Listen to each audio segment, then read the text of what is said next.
Perfecto. Bueno, ¿qué tal? Buenas tardes. Nosotros somos de Motorcico, en el Impulso. Hoy vamos a estar haciendo una clase de repaso de adultos. Recordar un par de cuestiones como más de la materia. Este parcial es de el espacio de lectura de textos, así que los textos son específicos de ese espacio. También una cosa importante es que las unidades en esta materia son importantes en el sentido del título de la unidad, determina qué interesa de cada texto. Eso es como una guía de lectura, igualmente en el Power puse años y lo dividí por unidades. Así que más o menos para organizarnos por ahí. Y bueno, si les parece, arrancamos. Quiero decir que cualquier consulta que tengan, la pongan en el chat o prendan el micrófono y me interrumpan, no pasa nada. Y bueno, ojalá les sirva. Vamos a arrancar con unidad uno, que es la praxis, como para el psicoanálisis. Vamos a arrancar con el seminario 11. Me parece que ya está medio de noche, así que voy a prender la luz. Ahí estamos. Seminario 11, bien. Para poner un poquito de contexto y de información medianamente... Se escucha regular, ok. Bueno, me acomodo esto. A ver si ahí mejoró, Lina. Si no me saco los auriculares. Yo escucho bien. Bueno, si sigue molestando, me saco los auriculares. Yo escucho perfecto. Perfecto, bueno, seguimos. Seminario 11, entonces a esta altura, Lacan es expulsado de la IPA, de la Asociación Psicoanalítica Internacional, por diferencias teóricas y por formación insuficiente, le decían a Lacan, y Lacan les contesta que, bueno, que él se va a ir y que va a seguir produciendo porque la suficiencia no habla, dice Lacan. Siempre un poco polémico. La primera clase se llama la excomunión. Y un dato también divertido es que en ese momento se hace amigo de Althusser, que es un marxista, de quien va a sacar y a elaborar el concepto de praxis, que es de lo más importante del seminario, de esta clase del seminario. Lo primero que tenemos que decir entonces que la definición de psicoanálisis como praxis quiere decir que es cualquier acción humana que dé una posibilidad de tratar algo de lo real por medio de lo simbólico, ¿no? Como dice acá en el Power. La segunda cuestión importante del texto es la diferencia que hace entre el alquimista y el psicoanalista a la hora de el poder que tienen y la posición que se toma dentro del análisis.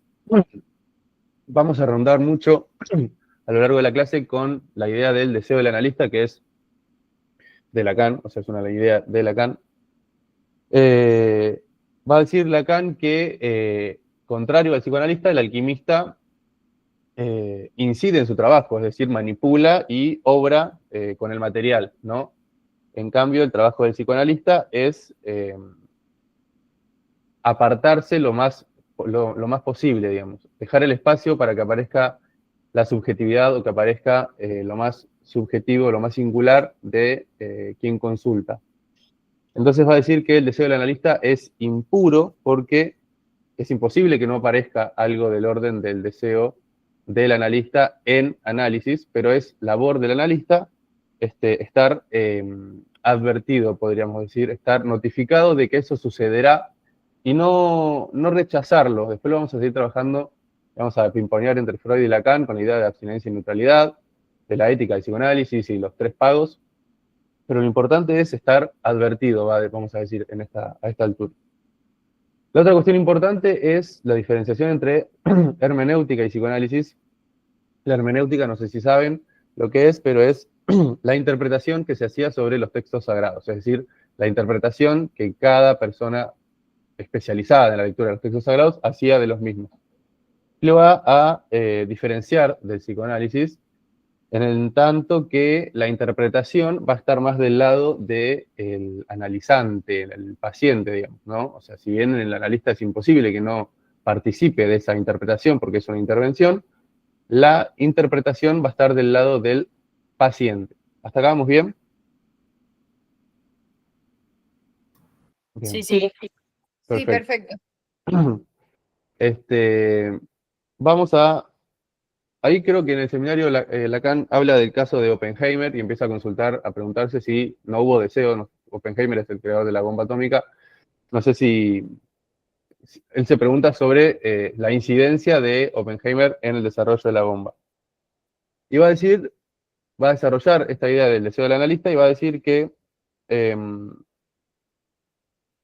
hay que operar con el deseo del analista, pero al mismo tiempo tiene que ponerse en juego lo menos posible, ¿no? O sea, esto que decimos, el deseo es impuro, entonces se va a fugar, van a haber apariciones, pero tiene que ser lo menos posible.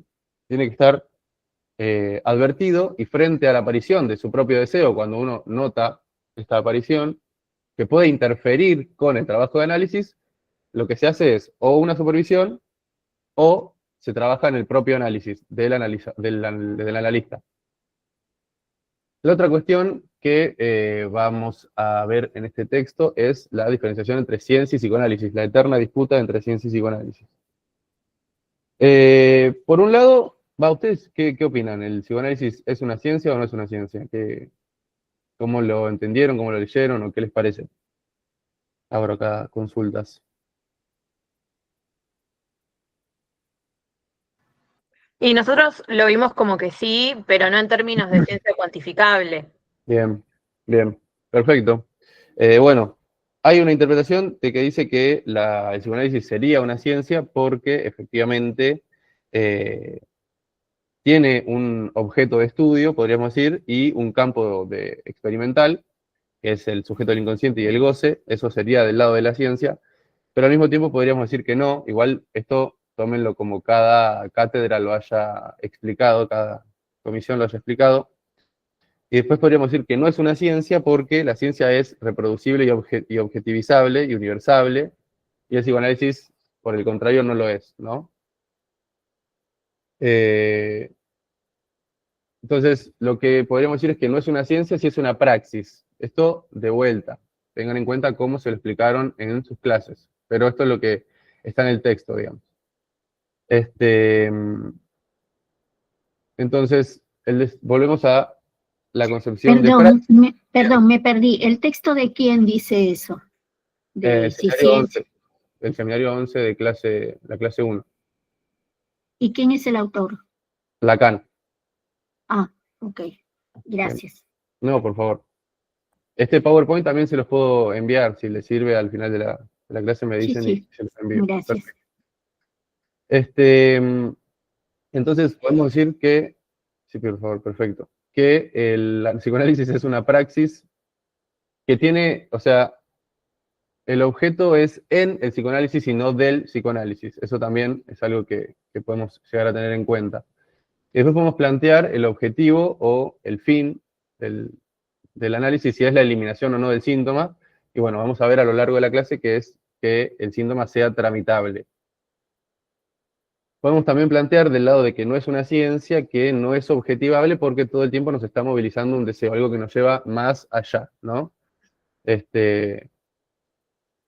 Y que el inconsciente no es estandarizable, digamos, el inconsciente, lo que vemos a lo largo de la enseñanza es que es algo que emerge, algo que sucede en análisis. Bien, por el momento eso de seminario 11, ¿estamos bien hasta acá?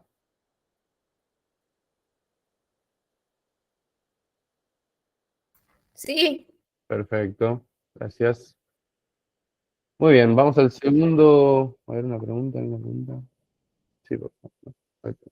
Bien, vamos al segundo texto que nos compete, que es Psicoanálisis y Medicina, un texto divertido de leer. También Lacan, 1966. Acá Lacan se va a preguntar por el lugar del psicoanálisis con respecto a la medicina. También lo vamos a ver con Conferencia 1 de Freud. Eh, el lugar de la medicina, del psicoanálisis para la medicina, va a decir Lacan que es extraterritorial y marginal. Estas dos son como características negativas, pero Lacan en este texto polemiza un poco y dice que también hay psicoanalistas que así lo prefieren, ¿no? Que así se sienten cómodos, va a decir Lacan, de un lugar extraterritorial y marginal. Pensemos en los años también, ¿no? 1966. ¿Por qué es extraterritorial el psicoanálisis para la medicina, con respecto a la medicina? Porque opera con otras lógicas, opera en los bordes, digamos, la medicina Y es marginal porque es considerado como una ayuda externa para la medicina, ¿no? El médico no necesita del psicoanalista, pero el psicoanalista sí necesita del médico para operar en ese entonces. Entonces, la crítica de Lacan hacia la medicina, sobre todo hacia la función del médico, va a ser que se perdió justamente la función del médico, la función inicial del médico, y que se ha transformado en un recetador de pastillas, va a decir, un recetador de medicamentos, y que da lo que se le pide, ¿no? Que todo el tiempo está respondiendo a lo que se le pide. Lacan va a decir que no siempre se quiere lo que se pide en este texto, ¿no? Que quien viene a la consulta no siempre va a pedir lo que quiere, no siempre va a querer lo que pide, y esa es la contradicción que empieza a habitar el psicoanálisis con respecto a la medicina, así se empieza a diferenciar, ¿no? Entonces, otra de las críticas es a la concepción de cuerpo que hace la medicina, y acá ya nos metemos en las dos fallas que va a nombrar Lacan en el texto Psicoanálisis y Medicina, que es entre demanda y deseo, ¿no? Te va a decir que el médico se ha concentrado en satisfacer la demanda y nunca le presta atención al deseo. Es decir, quien llega al consultorio pide algo, esa necesidad, esa demanda es satisfecha, listo. Y, bueno, lo que nos parece a nosotros es que esa función es incompleta porque deja de lado toda la concepción del deseo. Ahora, ¿qué es el deseo? Vamos a la segunda falla, que es la falla epistemosomática. Estoy muy oscuro. Voy a poner la luz. Ahí. La falla epistemosomática. ¿La ubican? ¿Se la han nombrado en las clases? ¿O la primera vez que la escuchan? Ujú. Sí. Muy bien, perfecto. La falla epistemosomática entonces va a decir que es la consecuencia del avance de la ciencia en la función del médico. Y esto que es la consecuencia a la vez de la concepción de cuerpo que se tiene en la medicina. Entonces, es la consecuencia del avance de la ciencia en la función médica y cómo esto incide en la perspectiva del cuerpo. El cuerpo deja de ser una sustancia que goza y pasa a ser para la medicina una sustancia medible, cuantificable, enumerable, ¿no?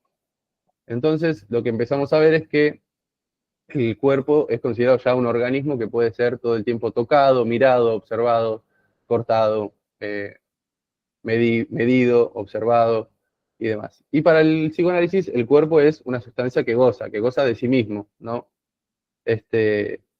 Lo que va a decir Lacan es que nos regimos por la ética que se dirige al goce y de esa manera aparece algo del orden del deseo, va a decir.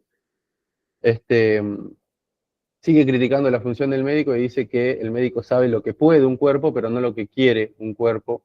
Entonces, todas estas son críticas del psicoanálisis a la medicina. Tengamos en cuenta que estamos en unidad 1, que es la praxis del psicoanálisis, y cómo se la compara con la medicina todo el tiempo.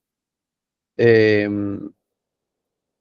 va a decir también que es un problema si de la función del médico y del psicoanalista en este caso, si se cumple todo el tiempo con el deseo, ¿no? Si todo el tiempo se cumple, bueno, no hay nada más que buscar. Eso sería lo importante. ¿Tienen alguna pregunta con respecto a este texto? ¿O seguimos? ¿Cuál era la primera falla? Perdón. La primera falla es la falla entre demanda y deseo. Va a decir Lacan perfecto, que gracias. se le pide. Muy bien. A ver si no me olvido decir nada más. Sí, ¿puedo sumar algo? ¿Qué tal? Sí, Buenas. por favor, sume. ¿Qué tal? ¿Cómo están? Yo soy Demi, también soy de Motorcico. Una cosa, en base a lo que estaba diciendo Pedro, que me parece que es importante para entender a este momento de Lacan, muchas veces queda como por fuera o no se entiende muy bien cuando hablamos de goce, ¿no? Y es entendible que por ahora no le cierre, a medida que vaya avanzando la explicación, creo que Pedro lo va a explicar muy bien. Pero para este momento, donde Lacan hace esta crítica al modelo biomédico hegemónico, está hablando de un cuerpo que siente dolor, un cuerpo que siente placer, que es un cuerpo que justamente no entra en el tubo de ensayo, en los aparatos del hospital, es un cuerpo que pide tanto placer como dolor, y muchas veces en pacientes, por ejemplo, que se lesionan, ¿no? Aparece algo de esta dimensión del goce que la medicina no logra aún en el día de hoy entender muy bien por qué, ¿no? Pero el paciente sabe muy bien que ese corte lo marca, le da un lugar a ese cuerpo, lo estructura. Acá Lacan para mí se pone muy freudiano, con razón y con argumento, y básicamente lo que te dice no es un cuerpo real, no es un cuerpo objetivo, es un cuerpo erótico, es un cuerpo sensualizado, es un cuerpo que está marcado justamente por la sexualidad, y en la crítica de Lacan, que es genial, porque él viene desde ese lugar, él es psiquiatra, es decir esto, ¿no? Se están olvidando del cuerpo, él en el texto dice, se están olvidando de lo más esencial del cuerpo, ¿no? Que está hecho para gozar de sí mismo, o sea, para sentir placer en sus zonas erógenas, diría Freud. Bocadito, Pedro, vendrán No, más. sí, muy bien, me gustó porque está muy claro y también tiene que ver con esto de lo que excede a lo que el cuerpo puede, lo que el cuerpo puede manifestar a priori, ¿no? A lo que puede verse de primera mano, esto que dice de mí, excedería eso, los límites de la medicina. Bueno, claramente los primeros ejemplos clínicos de Freud son manifestaciones de esto, ¿no? De las limitaciones y cómo el psicoanálisis viene a sortear, digamos. Seguimos con... ¿Puedo preguntar? Sí, obvio, obvio. En este texto, Psicoanálisis y Medicina, definís el psicoanálisis como una práctica extraterritorial, porque Sí, no tiene un territorio propio, ¿sí? Sino que bordea la medicina y las demás ciencias, están todas, pero pues no está propiamente ninguna. Pero cuando hablaste en el seminario 11 de concepto de praxis y psicoanálisis, no sé, no me quedó claro la diferencia, ¿no? ¿Puedes ubicar, por favor? bien, en el seminario 11 el psicoanálisis es tomado como una praxis en el sentido de tramitar algo de lo real a través de lo simbólico, ¿sí? Esto lo deja completamente por fuera de la medicina a la hora de que lo que se trabaja, con lo que se trabaja es con el cuerpo que goza, con el cuerpo de esto que decía Demi, con el cuerpo sexualizado, y la medicina, por el contrario, estamos hablando de esta diferenciación. Bien, Eh, no exactamente, porque, pues no sé, no lo entendí así, lo entendí ¿cómo lo entendiste? cuando era, no, sí, sí, ahora sí le dice sentido. Lo que primero dice Lacan entonces, va en este orden estos textos, primero fue el seminario 11 y luego psicoanálisis y medicina, o, Primero arrancamos por el seminario 11 y ahora estamos en psicoanálisis y medicina, sí. o sea que primero Lacan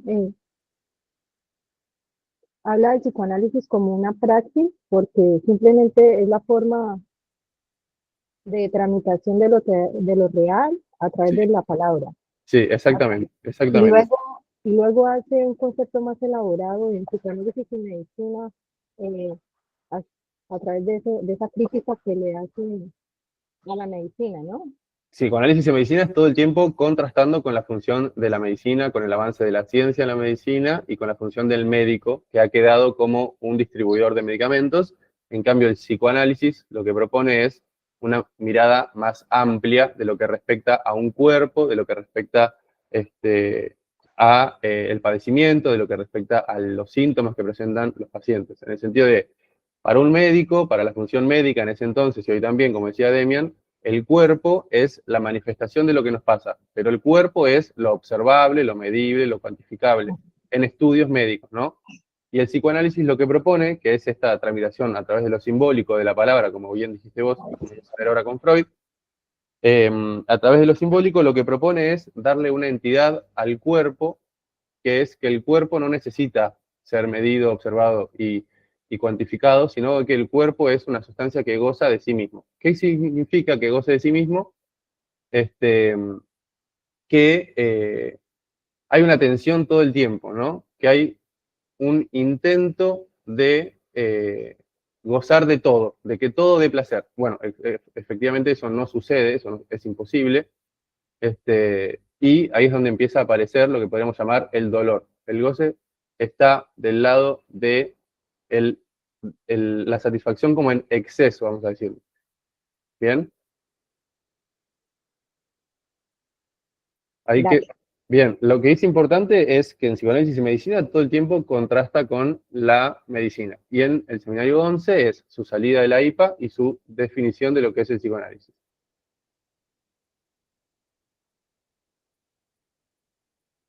¿Seguimos? Sí, dale. Muy bien.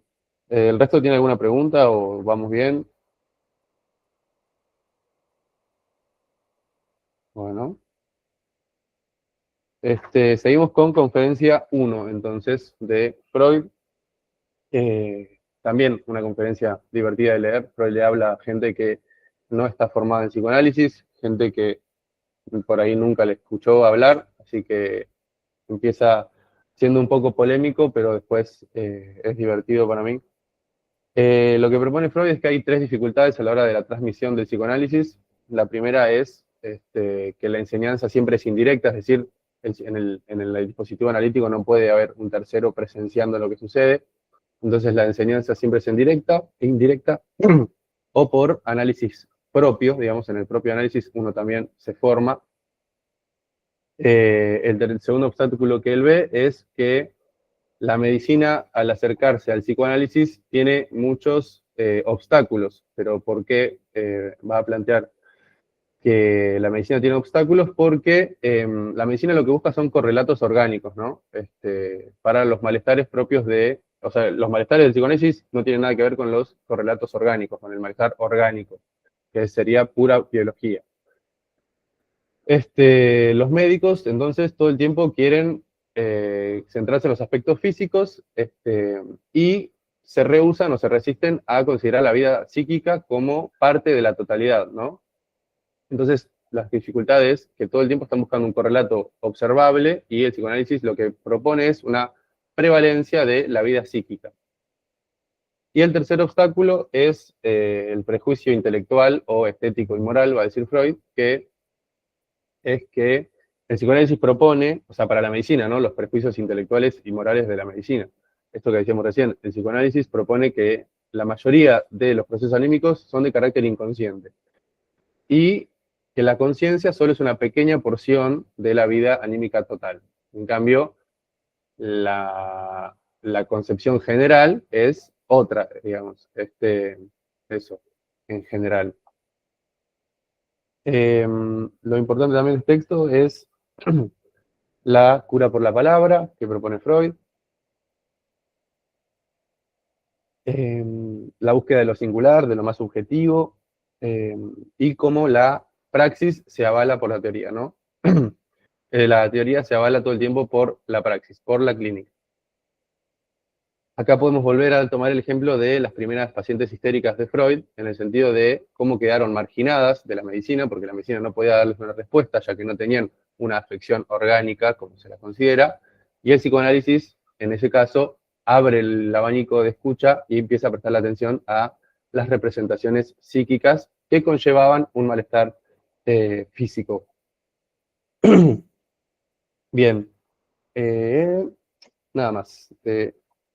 Conferencia 1. ¿Alguna pregunta con esta unidad o pasamos a la próxima? Perfecto. Muy bien, ok. Unidad 2, entonces, vamos a síntoma para el psicoanálisis. Acá los textos que tenemos son conferencia 23, conferencia 28, inhibición, síntoma y angustia, capítulo 3, seminario 5 y seminario 10. Bien. La conferencia de Freud, la 23, es bastante compleja en algunos sentidos, pero vamos a ver qué tal. Lo primero, lo más importante para mí es las consideraciones o las concepciones de Freud alrededor del síntoma, ¿no? Esto que va a decir que los síntomas psíquicos o psicogénicos son actos perjudiciales e inútiles. El factor de lo inútil es importante porque es un gasto de energía constante e inservible. Es decir, lo único que genera es displacer y sufrimiento. Pero acá le vamos a dar una vuelta y lo va a plantear a el síntoma como una solución de compromiso. Esta definición del síntoma me parece interesante porque si bien es una solución, efectivamente, también es un compromiso para mantener esa solución. Entonces, ¿qué es el síntoma? ¿Qué es el síntoma en este caso? El síntoma para Freud va a ser el resultado de una frustración libidinal, es decir, una pulsión, una energía insatisfecha en la realidad, en la cultura, por una prohibición, lo que genera es que una frustración. Y esa frustración lo que provoca es una introversión libidinal, es decir, toda esa libido que se quería poner afuera vuelve hacia adentro de forma regrediente, produciendo el síntoma. ¿Vuelve a qué? Vuelve a los puntos de fijación de la primera infancia. ¿Bien? ¿Hasta ahí vamos? Esto es series complementarias, página 330 de la conferencia 23. Ese grafiquito que está en el Power. Ahora vamos a eso. Bien. Entonces, frustración libidinal, introversión de la libido, formación de síntomas. ¿Hasta ahí vamos?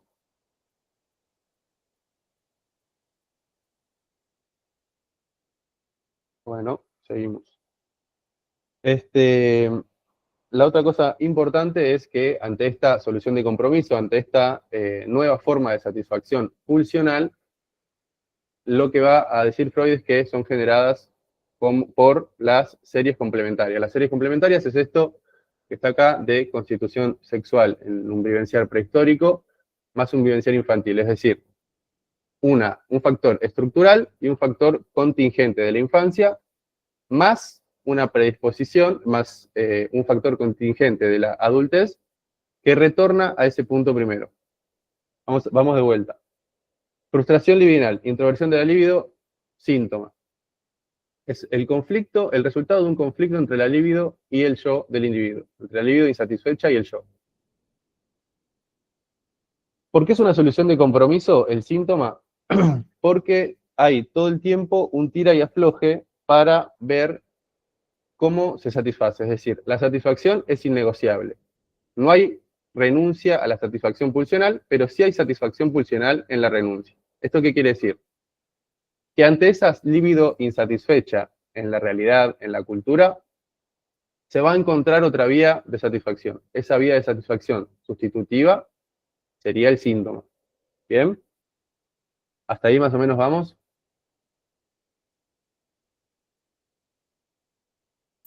¿Sí? Perfecto, muy bien. Si tienen alguna pregunta, ya dije, déjenla en el chat o párenme y le prestamos atención. Lo de las series complementarias, si no quedó claro, lo vuelvo a decir, no pasa nada, pero si no, seguimos. Sí, Entonces, repetilo, sí, una vez más, por favor. perfecto, perfecto. Las series complementarias es una predisposición por fijación libidinal, es decir, de la infancia, y un acontecimiento actual. ¿Bien? Sí.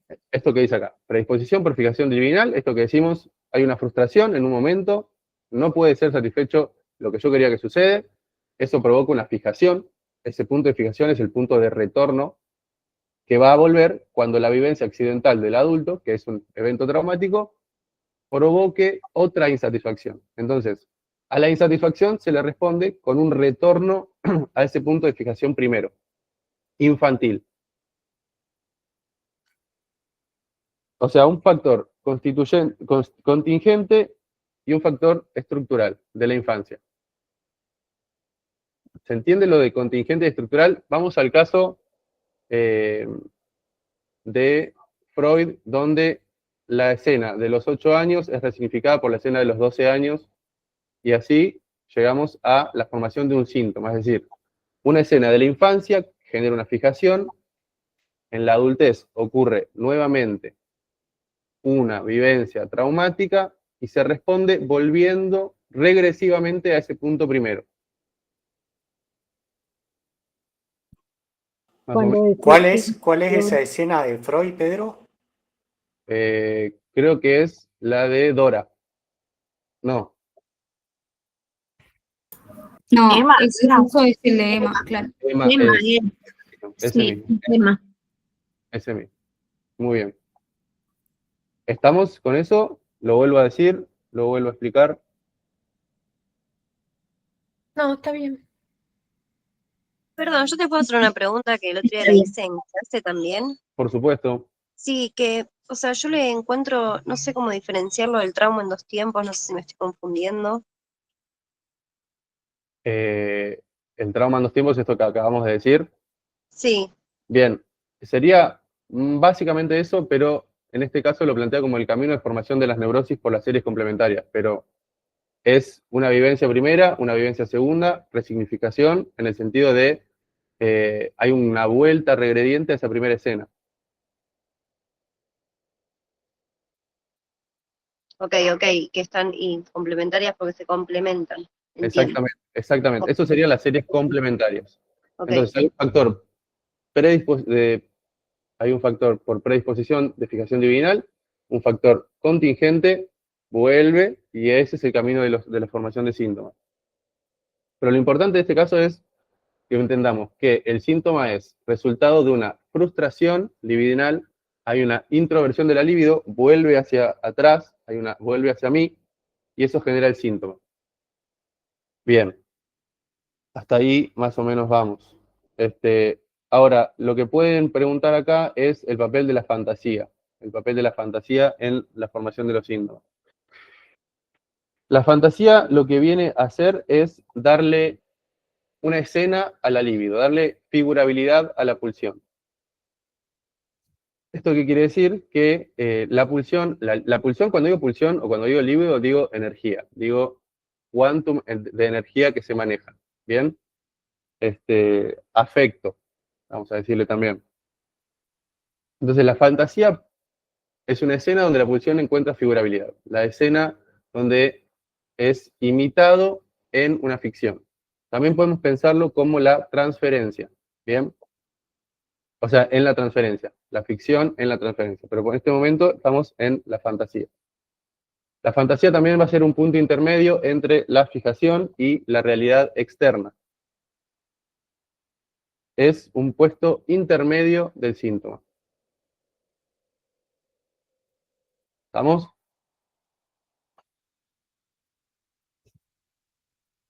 Sí. Ok, seguimos. Inició síntoma y angustia, capítulo 3 de Freud, 1926. Ya estamos en la segunda tópica. Y lo que va a explicar acá Freud es, en principio, la organización yoica. Va a decir que el yo es una organización endeble y que es el sector organizado del ello. ¿Bien? Seguimos. ¿Eso se entendió?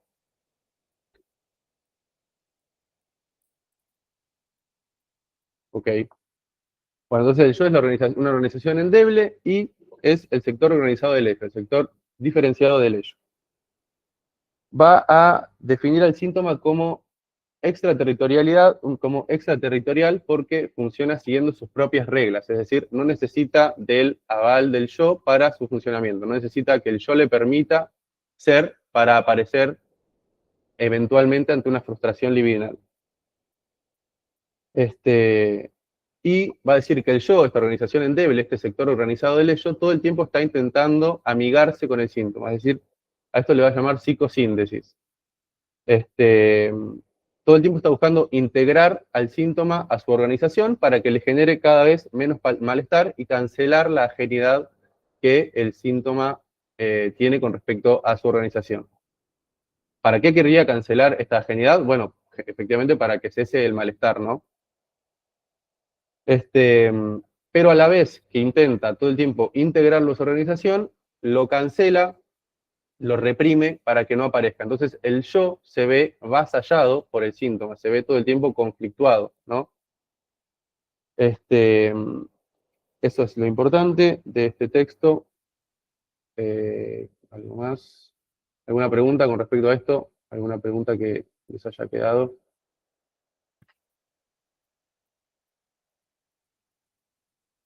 Seguimos.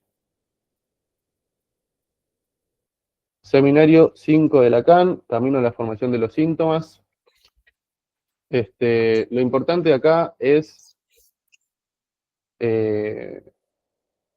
que Lacan comienza llamando al síntoma cualquier cosa que sea analizable, pero al mismo tiempo el síntoma va a definirlo como una máscara que encubre al deseo, ¿no? El síntoma, ya vimos lo que es producto, efecto de una frustración libidinal, es decir, que podríamos definirlo como goce revestido, porque toda la libido vuelve hacia él, toda la libido está puesta en él, y no necesita de nada para funcionar, no necesita de nada para su aparición. Necesita que el yo le permita ser.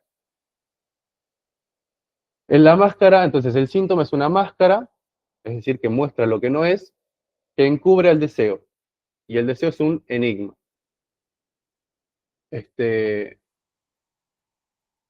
Hasta ahí estamos.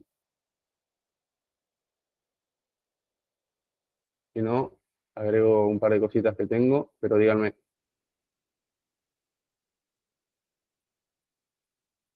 Sí, está bien. Ahí estaría bueno pensar quizás la diferencia entre deseo y pulsión, ¿no? A ver.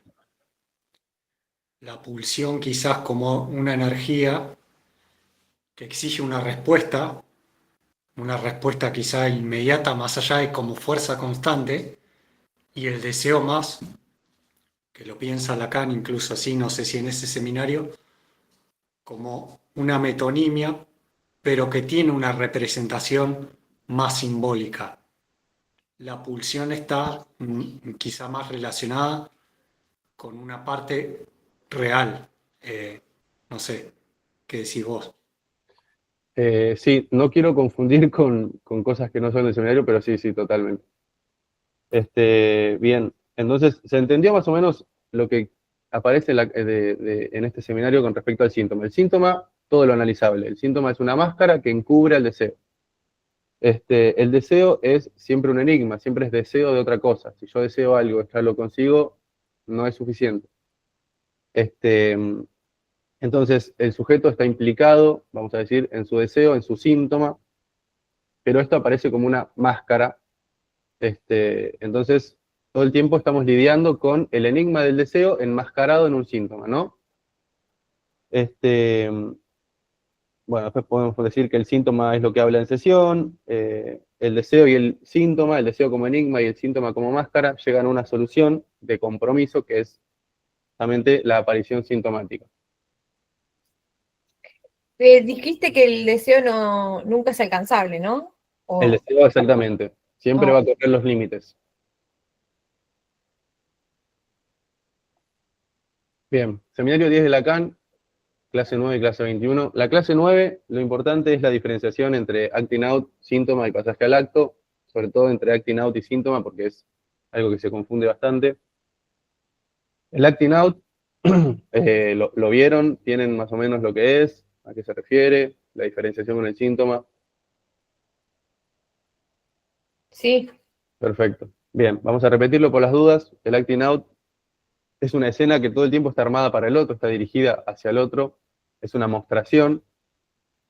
Lacan acá lo vas a denominar como transferencia salvaje, porque aunque no haya un análisis, va a aparecer algo del orden del deseo, ¿no? Una transferencia salvaje porque, por ejemplo, un ejemplo de acting out que siempre ponen es cuando estamos en sesión y el paciente se está por ir, y al salir dice algo que no había dicho en toda la sesión y lo dice antes de irse, ¿no?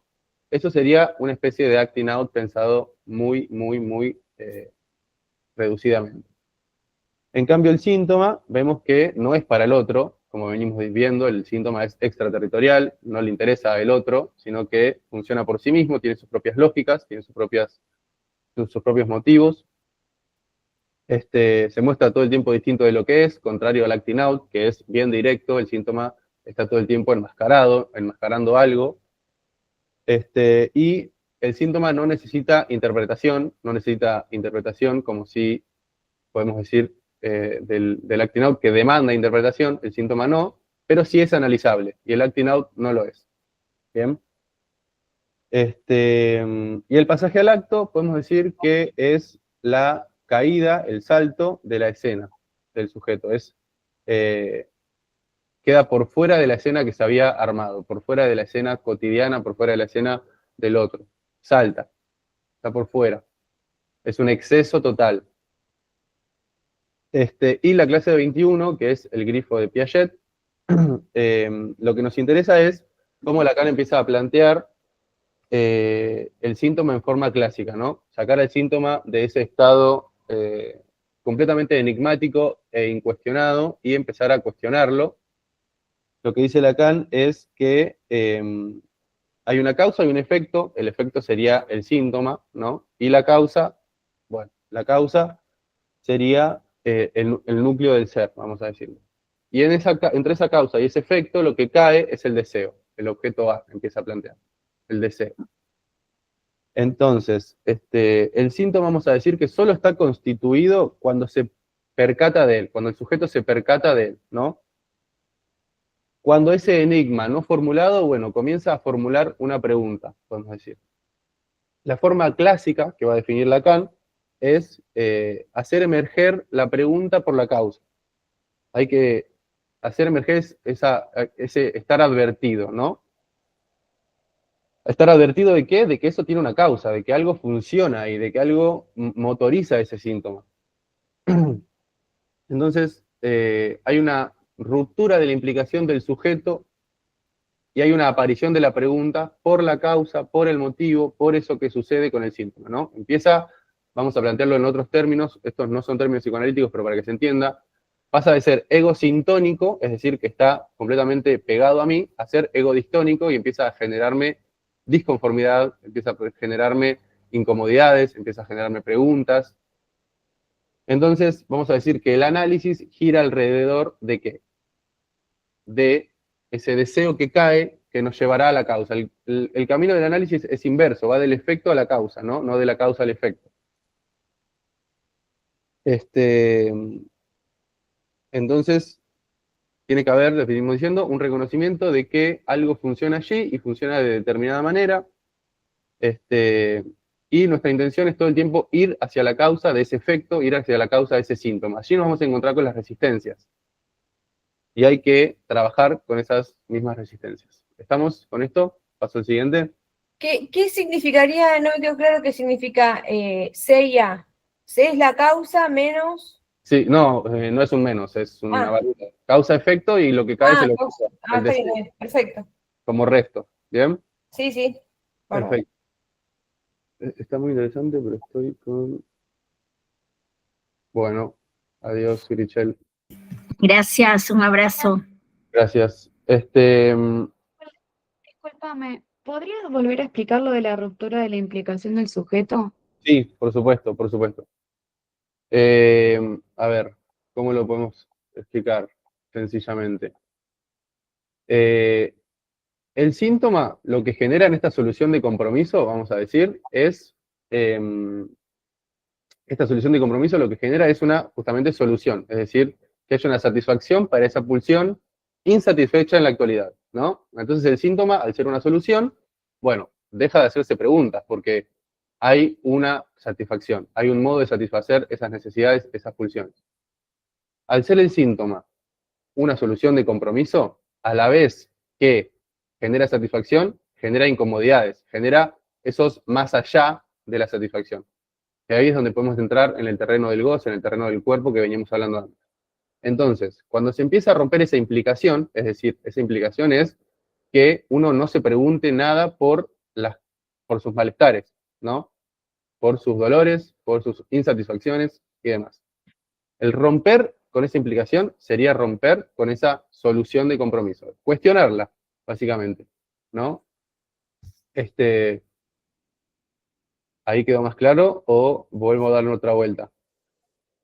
Sí, perfecto, gracias. Ok. Bien, bien. Seguimos con unidad 3. Y ya estamos... pará, unidad 2 me quedó conferencia 28. ¿Cómo estamos con conferencia 28? Es bastante sencilla, es una breve distinción. Lo nombro, no lo tienen. A mí me dieron también la 22, esa no, ¿no?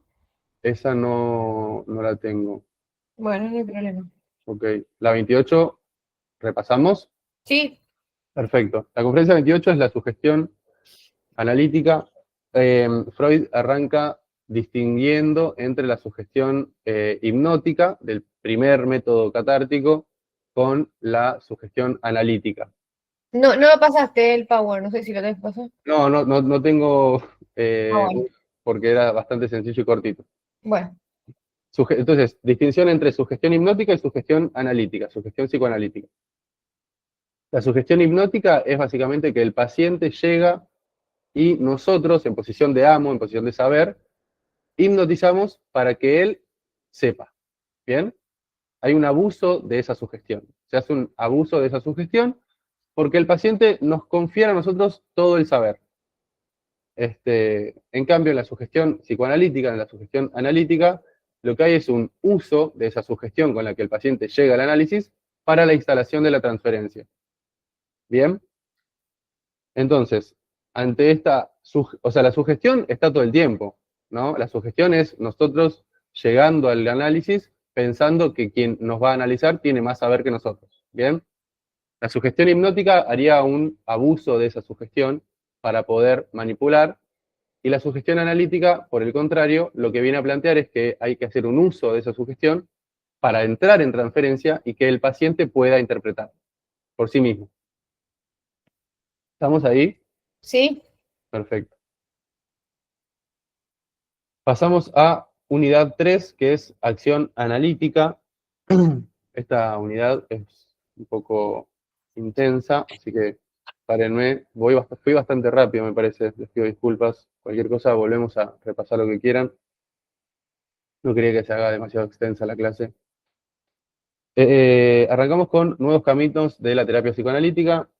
Ahí Freud empieza planteándose qué es el psicoanálisis y va a responder que el psicoanálisis se encarga de desintegrar un elemento, ¿no? Lo equipara con el trabajo del químico. El proceso de análisis, según Freud, entonces implicaría descomponer la actividad psíquica del paciente en sus ingredientes elementales, dice. El paciente presenta una vida psíquica fragmentada por resistencias, y al analizar y eliminar esas resistencias se lograría una integración de todas las mociones pulsionales. Entonces, ¿qué es lo que desintegra el síntoma, no? Bien, hasta ahí vamos. Después el objetivo es hacer consciente lo reprimido y descubrir las resistencias. A ver, perdón, eso. Lo que va a plantear Freud es que la actividad del analista es, entonces, hacer consciente todo el inconsciente y trabajar con las resistencias, aunque no termine allí. Va a decir también que hay dos peligros por no regir nuestra actividad por la abstinencia, que son las satisfacciones sustitutivas y la satisfacción en análisis, que sería una forma de satisfacción sustitutiva. También va a plantear en este texto algo importante, que es que no hay que levantar prematuramente los síntomas, ¿no? Que hay que trabajar en abstinencia, que hay que, en transferencia, entrar en la serie de repetición del paciente y no levantar prematuramente los síntomas. Esto de entrar en transferencia y en la serie de repetición lo vamos a ver ahora con recordar, repetir, reelaborar. Y bueno, después, si alguien iba a decir algo. ¿No? ¿Estamos hasta acá? Sí. Ok. Bueno, recordar, repetir, reelaborar de Freud también. Este texto es también bastante extenso, bastante intenso. Freud va a decir que uno de los modos de recordar es repetir en actos, va a decir. No se recuerda en palabras, muchas veces se recuerda en actos. El trabajo de la transferencia es el campo de batalla en el que se ponen a jugar las actuaciones y los recuerdos, las representaciones y el afecto. Se pone a jugar todo eso en transferencia. Después con Lacan lo vamos a clarificar un poco más. Entonces, la transferencia es una pieza de repetición. ¿Por qué? Porque todo se vuelca allí, en la transferencia. Es el terreno intermedio entre la vida y la enfermedad, va a decir. Va a diferenciar entre la neurosis ordinaria y la neurosis artificial. La neurosis artificial se la plantea de ese modo porque está operando la transferencia. La neurosis ordinaria sería la neurosis que no entra en transferencia, y cuando se entra en transferencia hay una reproducción del síntoma. ¿Qué es una reproducción del síntoma? Que se lo modifica para que ese pasado se haga presente, ¿no? Que se presentifique en transferencia ese síntoma. Perdón, ¿podrás volver a repetir que justo se me trabó el audio? Obvio, sí. Lo que va a decir es que la diferencia entre neurosis ordinaria y neurosis de transferencia es la operación de la transferencia. Las neurosis artificiales que entran en transferencia, las neurosis de transferencia, se opera con una reproducción del síntoma. Esta reproducción del síntoma es volver presente el pasado, en el sentido de que ese pasado se reordena en el presente mediante la transferencia, vamos a decir. ¿Se entendió ahí? Sí, perfecto. Bien. Ahí estamos. Vamos con Dirección de la Cura de Lacan. Gran texto también, interesante. Lo importante acá son los tres pagos del analista y los 3 niveles del análisis. Que acá lo tenemos, es la táctica, la estrategia y la política. Pongo de ahí, de abajo para arriba, porque la política sostiene la estrategia y a la vez la estrategia sostiene la táctica, ¿no? Según cada nivel, vamos a tener un mayor o menor grado de libertad. Por ejemplo, en la táctica, la palabra, la interpretación, tenemos un alto grado de libertad. En la estrategia, que es la transferencia, que se paga con la persona, perdón, en el nivel de la táctica se paga con la palabra y tenemos un alto grado de libertad. En la estrategia se paga con la persona, el analista, y tenemos menos grado de libertad. Y a nivel de la política se paga con el juicio más íntimo y tiene que ver con el deseo del analista, ya el grado de libertad es casi nulo, digamos. Si quieren, desarrollo un poco estos 3 pagos, no sé cómo vienen en ese sentido. Sí, porfa. Bien. Sí, porfa. Perfecto. Entonces, dijimos que en la transferencia, la estrategia, tenemos... En la estrategia se paga con la persona y dice que el analista actúa como el muerto para hacer surgir al cuarto. El analista actúa como el muerto para hacer aparecer al sujeto, ¿no? Pará. Me perdí, perdón. Acá, perdón. La interpretación... Perdón, eso es lo que hace el muerto en el bridge. Exactamente, pero me confundí, eso es para la transferencia, la estrategia. Estamos en la táctica. En la táctica tenemos un mayor grado de libertad y es la acción de la interpretación, en la que se paga con la palabra. Acá decimos que el analista está en el banquillo, en tanto menos seguro de su acción está, ¿no? La acción toma lo que ella misma ha producido, es decir, acá el grado de libertad es grande, es alto. Por otro lado, la transferencia, la estrategia, hay un menor grado de libertad y ahí el analista paga con su persona. ¿Bien? Acá es donde el analista actúa como el muerto para hacer lugar a la aparición subjetiva del quien llega a la consulta. Los sentimientos del analista, va a decir, solo tienen lugar posible en este juego cuando es el lugar del muerto. Bien. Y en la política, que es el nivel del deseo del analista, tenemos muy poco grado de libertad, casi nulo, como dije antes. Y ahí se tiene que situar en su carencia en ser, va a decir Lacan. Acá paga con su juicio más íntimo. ¿Qué es que pague con su juicio más íntimo? Esto está íntimamente relacionado con la neutralidad, en el sentido de estar advertido todo el tiempo de nuestro deseo, pero estar advertido en el sentido de saber que algo se va a filtrar, ¿bien?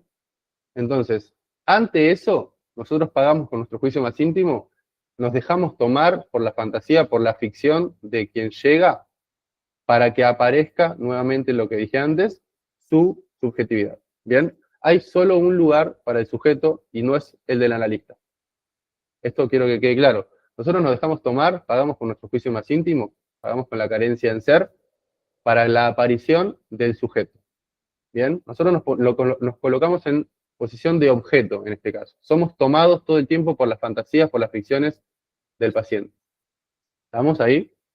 Sí, y el deseo del analista, ¿qué sería? ¿La escucha? El deseo del analista es justamente esto que digo, no ser el sujeto del análisis. No sé. Ahí es donde se posiciona el analista como objeto, digamos. Exactamente, exactamente. Acá lo que vamos a decir es que el analista toma posición de ese gran otro para el sujeto, pero es completamente semblante, digamos. Acá Lacan dice claramente, el deseo del analista es únicamente no ser el deseo del sujeto que consulta. ¿Bien? No caer en su juego, en el juego que pretende proponer. ¿Bien? ¿Puedes repetir eso? ¿Puedes repetir? El deseo del analista es únicamente no ser el deseo del sujeto que consulta. ¿Bien? O sea, esto de no ser el deseo es estar advertido de que vamos a ser parte de lo que suceda en el consultorio. Todo el tiempo. Las fantasías, las ficciones que se van a jugar ahí adentro, nos van a tomar. ¿Estamos con eso? Sí, no, a mí no me queda claro porque en realidad si el analista, capaz que lo voy a mezclar, pero bueno, Yo también. pero no se tendría que si el analista tendría que meterse, digamos, de alguna manera en el síntoma para que de alguna manera aparezca la división subjetiva. Entonces, esto no correlaciona. A ver, el analista tiene su parte, ¿no? Tiene su parte en la interpretación, en posibilitar llegar a determinadas situaciones, a determinadas interpretaciones por parte del paciente. Ahora, la posición ética, la posición política del psicoanálisis es que el analista se deshaga de su ser. La destitución subjetiva total es imposible, la carencia en ser total es imposible. Entonces, lo que se habla es del ser del analista, ¿bien? Del ser, digo, como persona enjuiciado, no participa. Ah, ¿Bien? ok, entendí. Yo ponele, me llamo Pedro. Yo, Pedro, ¿se me trabó o estoy? Si se te trabó, pero está así. Bien. Ahora. Yo, Pedro, en el consultorio, no soy yo, Pedro, soy analista. Me destituyo subjetivamente, quiere decir que hay una carencia en ser que yo tengo que posibilitar para ser tomado por la ficción, por la fantasía del paciente, y de esa manera el diálogo, va a decir Lacan, es de inconsciente a inconsciente, ¿bien? Ok. O sea, hay que estar alertado desde donde uno escucha. ¿Puedo poner un ejemplo real? A ver. A mí me pasó atendiendo pacientes recién arrancando que un paciente viene y me dice, yo soy independiente. Yo también soy independiente.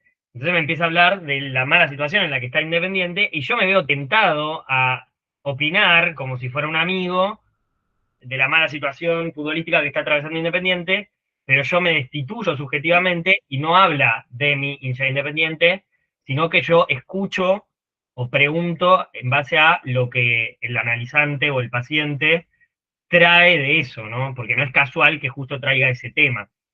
O, en todo caso, ver qué asociaciones se permiten o se despliegan a partir de eso. Ahora, si yo me transformara en una charla de amigos y le digo, sí, viste qué mal que estuvimos el domingo, se pierde la relación analítica. ¿Por qué? Porque no me destituyo y asumo yo como persona, me pongo en juego en el análisis y se transforma en una relación intersubjetiva, que es justamente lo que en este texto no apuntamos. ¿Se entiende? Bien. No de yo a yo, no habla de yo a yo. Esa es la crítica que hace Lacan. Bien, eso iba a decir también. Sí, ahora me quedó claro, porque si se ubica en el sistema lambda, en el registro imaginario, no despliega la palabra. Ahora me cierra, ok, perfecto. Bien, quiero otra cosita como para aclarar un poco más. Dice, con esta cuestión del ser, ¿no? Es ser en la medida del análisis, dice, y no en la medida del sujeto. Es estar presente para la escucha, no para la vida, es acudir al sujeto de la palabra y no al cliché que le arrastra. ¿Bien? Perfecto. Bien. Bueno, quedaría Seminario 8 y conferencia 27, ¿verdad? ¿O falta algo más?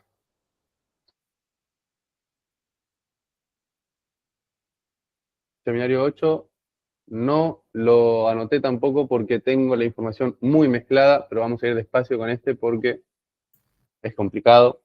Ah, eso te iba a decir. Es el de la crítica contra la de la contratransferencia. Una de las clases es esa sí. La otra es la clase 12. Y acá vamos a meterle onda. Perdón si estuve muy rápido durante la clase, cualquier cosa me consultan en el chat, o bueno, ya dije, voy a dejar un resumen en mi mail. Acá Lacan va a plantear que el análisis debe suceder o debería suceder de inconsciente a inconsciente, esto que estábamos hablando recién. Hay que estar alertado del lugar desde el cual se escucha. Perdón, no escuché el texto. ¿Cómo? ¿28? No, La conferencia. 8, conferencia 8 de Lacan. Ok. Bien. De inconsciente a inconsciente, alertado desde el lugar donde se escucha. Acá Lacan hace énfasis en la relación asimétrica entre el sujeto y ese gran otro, ¿no? Ese gran otro ficcional, ese gran otro fantasiado, ese gran otro fantasmático del que hablamos, hay una relación asimétrica, va a decir.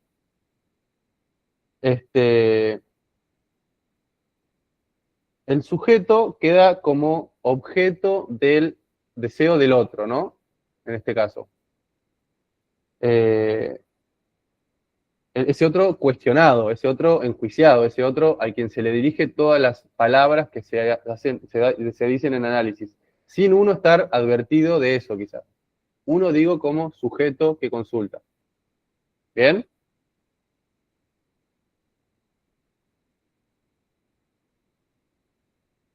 Bien. Sí, sí. Entonces, seminario 8 se llama la transferencia, por las dudas, eso no lo aclaré. De lo que se trata, que veníamos hablando también de esto, es de presentificar ese pasado en acto. Y en acto me refiero a una ficción. Lacan acaba de plantear a la transferencia como una suerte de ficción en donde el sujeto puede dirigirle al otro sin saberlo todas las construcciones, todas las reelaboraciones con respecto a ese gran otro. Ese gran otro, piénsenlo como una posición, ¿no? No es ni el padre ni la madre obligatoriamente, digamos. Es el gran otro. Estamos hasta ahí, entonces, la presentificación de ese pasado, la ficcionalización de las demandas a ese gran otro. La ficcionalización en el sentido de las reelaboraciones, las construcciones, las creaciones que se hacen en transferencia. ¿Estamos? Sí. Bien. Acá es donde volvemos al pago con el juicio más íntimo, porque el analista se pone en esa posición de muerto, de incomodidad, que todo el tiempo presta su persona para ser tomado por las ficciones y fantasías del otro, del sujeto, digo. Entonces, el analista queda en posición de ese gran otro, para el sujeto. ¿Se entiende eso? Sí. Ok, bien. Y acá es donde se va a meter con la contratransferencia. Dice, en principio, que no hay que operar desde la contratransferencia. Bien, no hay que operar desde la contratransferencia porque el deseo del analista no se corresponde con eso, digamos, no se corresponde con la contratransferencia. La contratransferencia, para que sepamos, es como una aplicación muy post-freudiana, se dice, una posición medio de médico, de que se notifica todo lo que sucede y todo lo que a mí me pasa con el sujeto. Y lo que nosotros tenemos que entender es que el analista, para nosotros, carga con el peso de ser la causa o el motor de deseo en análisis del paciente. Entonces, sería muy, muy poco relacionado con la política que nosotros operemos desde la contratransferencia. ¿Se entiende? ¿O voy un poco más? No, sí, lo que no me queda como muy claro en el texto, que igual capaz que ya llegás, pero como que él no termina como de tomar una postura, como que toma a los kleinianos y como describe un poco eso que implica, pero como que no se llega como a poner o de un lado o del otro. No sé si eso lo aclara en algún momento, capaz que yo no lo entendí. Vos, Demi, que manejás el tema de la contratransferencia, ¿qué opinas? ¿Cómo es la pregunta de vuelta? Perdón. Si Lacan se posiciona con la contratransferencia o no. Sí, Lacan se posiciona contra la contratransferencia al principio, diciendo de que era una, lo voy a decir en criollo, que era una boludez. Pero piensen en lo siguiente, la contratransferencia para para los kleinianos, para la psicología del yo y la escuela inglesa es, si vos estás escuchando a un paciente y te sentís aburrido, le decís, usted es aburrido. Es pensar que del lado del analista hay un saber, una verdad, y que todo lo que le pasa al analista es una interpretación de lo que en realidad es el docente, el paciente. ¿Qué supone eso? Bueno, primero supone un saber del lado del analista, lo cual es totalmente antilacaniano, porque en todo caso Lacan va a decir que hay un sujeto supuesto al saber, que es lo que decía Pedro antes, que eso es el motor de la transferencia, pero el motor está en el supuesto. Si fuera un sujeto del saber, y bueno, estaríamos al horno como práctica, estaríamos más del lado de la medicina y diríamos que vos vas al analista que te arregle, a que te solucione. Entonces, la contratransferencia es eminentemente una relación de yo a yo, es una relación imaginaria, especular, en la que el analista se pone en un lugar superior y pretende que sus intervenciones sean en base al estatuto de verdad. En un primer momento, Lacan está en contra de eso, después es verdad que desarrolla una teoría de la contratransferencia que es distinta y la desestima el todo, que no la vuelve a mencionar nunca más, pero sí para mencionar esta cuestión de cómo se posiciona, más del lado de la ética, ¿no? Cómo se posiciona el analista frente a distintos pacientes, ¿no? Un ejemplo muy interesante es el de Ulloa cuando viene un milico disfrazado de subversivo a atenderlo y él hace una maniobra muy interesante y bueno, algo de la contratransferencia se pone en juego ahí. Lacan lo menciona, pero ustedes en este momento para adultos, la posición de Lacan es una posición en contra de la contratransferencia.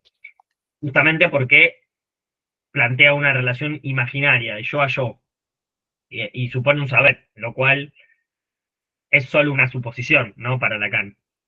¿Se entendió? ¿Quedó claro? Si no, le damos más vueltas a las que sean necesarias. Sí, sí, gracias.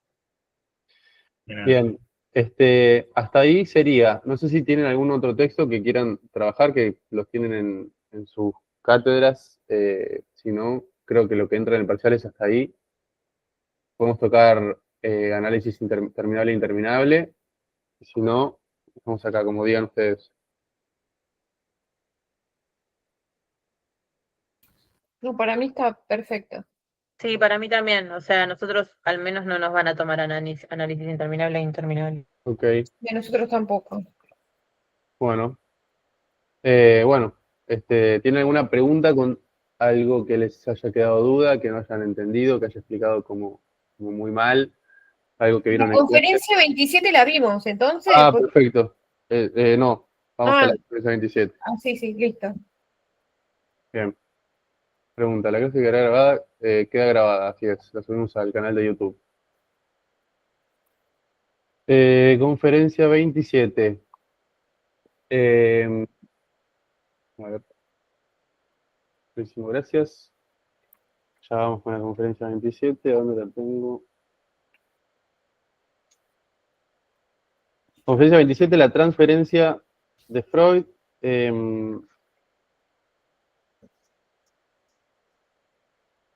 Bueno, acá no. Lo que es importante de la conferencia 27 es Freud empieza a definir la transferencia como la transposición de sentimientos o emociones sobre la figura del médico y que el médico no debe quedar en la posición de guía o de consejero. Y algo importante que dice ahí es que hay que demostrarle al paciente o o en casos de que la transferencia sea excesiva, hay que hacer notar, en este caso, de que esas emociones, esos sentimientos no son presentes, sino que son repeticiones en la figura del analista, pero que no están dirigidas efectivamente hacia él, ¿no? ¿Cómo lo dice Freud? A ver, quiero buscar la cita. Bueno, después dice, el objetivo del análisis es sustituir lo inconsciente por lo consciente, cancelando las represiones. Superar la transferencia, dice Freud, implica demostrar al paciente que sus sentimientos no provienen de la situación presente, sino que repiten experiencias pasadas. La transferencia tiene una importancia central para la cura. Si la transferencia, dice Freud, que en la medida que la transferencia sea positiva, el analista adquiere autoridad y credibilidad en las concepciones del paciente. Y acá lo relaciona con el sujeto supuesto saber de Lacan, que lo podemos relacionar a la vez con la conferencia 28, que es la sugestión, ¿no? Hacer uso de esa sugestión para instalar la transferencia, sería la clave. Dice también que el analista debe rebuscar en los recuerdos del paciente los puntos en los que se produjo esa represión para ese levantado de la represión y las resistencias, y no mucho más, la verdad, de este texto. Fenómeno de transferencia que surge al comienzo del tratamiento y se convierte en un poderoso motor del trabajo analítico. No sé si Demi o querés agregar algo con respecto a esto. Yo quería buscar una cita en particular que no la encuentro.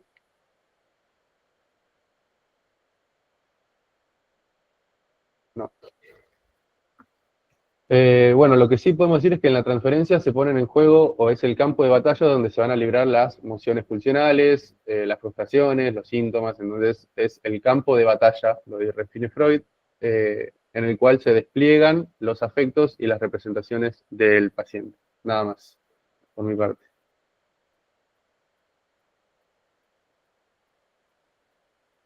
¿Quedó claro? ¿Alguna pregunta? ¿Explico alguna otra cosa?